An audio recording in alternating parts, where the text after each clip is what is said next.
हरवलेले भूतकाळ भाग 1 गूढ डायरी. अविनाश एक इतिहास संशोधक होता, पण त्याचा शोध केवळ भूतकाळातील वस्तूंपुरता मर्यादित नव्हता.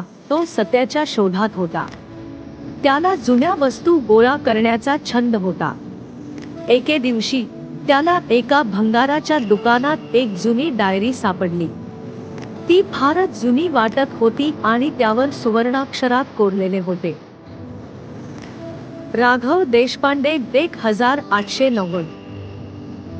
डायरी उघडताच पहिल्याच पानावर एक वाक्य चमकलं.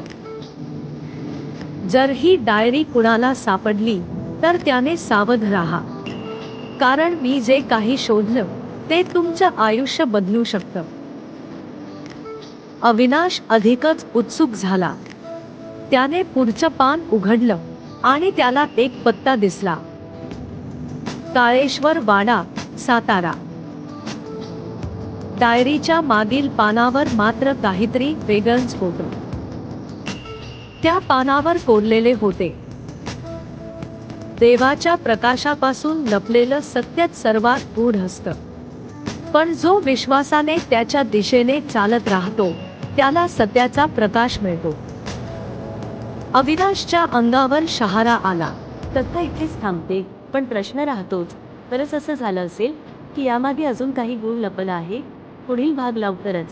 सबस्क्राईब करा आणि वाट बघा.